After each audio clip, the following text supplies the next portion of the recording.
Accountability is sometimes a difficult pill to swallow, but once you do it, you will see another perspective, the outsider's perspective. If you decide to keep avoiding it while denying reality, then you will forever be a fool ready to be a victim all over again.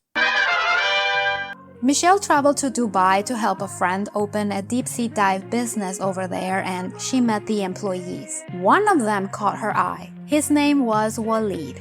Waleed came across as a really charming, sort of really nice guy, ambitious. He's a charmer. There's no two ways about it. It's clear she still feels some sort of way about him. Waleed makes her blush, even after everything that happened. According to Michelle, he was a passionate man, very different from what she is used to. She said Waleed will tell her I love you even though they were new to themselves. He was going lightspeed to woo her into marriage. First, they got engaged so Michelle could bring Waleed to the UK with a fiancé's permit. My preference would have been to wait longer, but I actually felt the immigration system itself was pressuring me to marry him. You meant Waleed. Right. Blaming immigration for her choices is not a great look. She chose to bring him to the UK knowing the implications. Michelle accepted Waleed's marriage proposal knowing he will ultimately need a visa for them to be together. And then the wedding happened. I did love him. I thought the world of him, yeah, I did. It was a chance of happiness. I felt that I'd found someone that shared my dreams. Michelle will pay for everything. She was the breadwinner while he was studying in a diving school paid by Michelle. The dude was expensive, with the permit visa, the wedding, the home situation.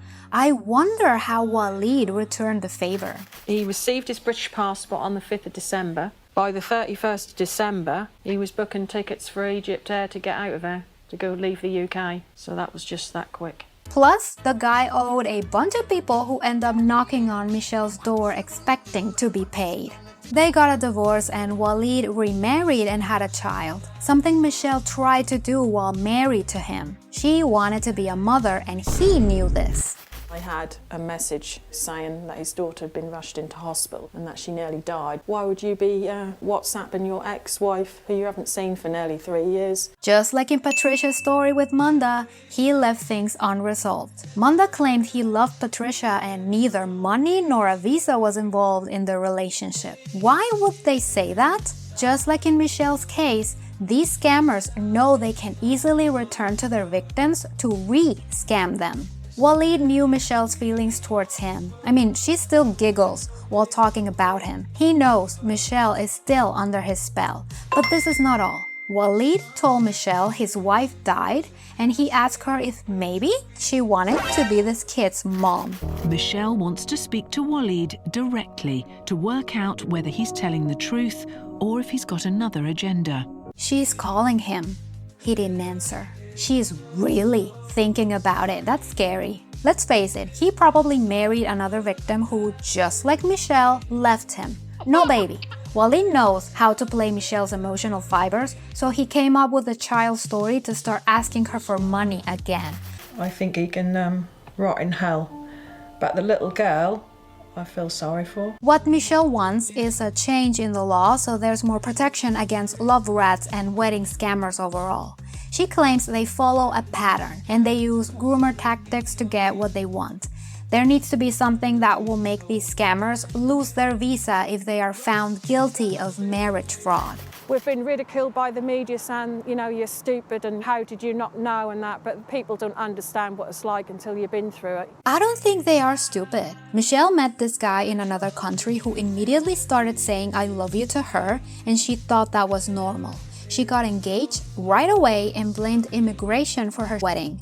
She paid for everything and then she was dumped. I agree there should be some sort of way to revoke these people their visa if they enter the country through a marriage fraud, but the rest is just pure accountability.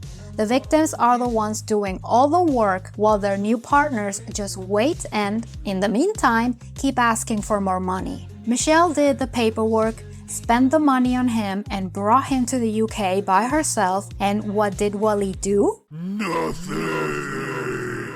Fucking nothing! Just look pretty for the camera and her eyes. I bet he was a sweet talker, but that doesn't pay the rent.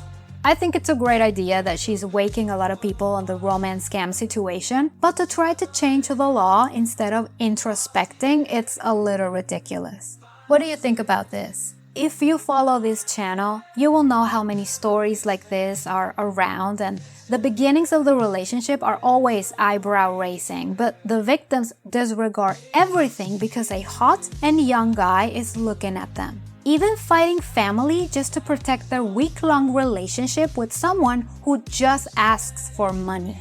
Leave me your thoughts in the comments. Don't forget to subscribe and leave a like. It really helps. Here is a woman who fought her family for 2 years to protect her brand new wedding with a stranger. Thank you for watching. All y'all going to hell. You right there. Hell. You. Hell.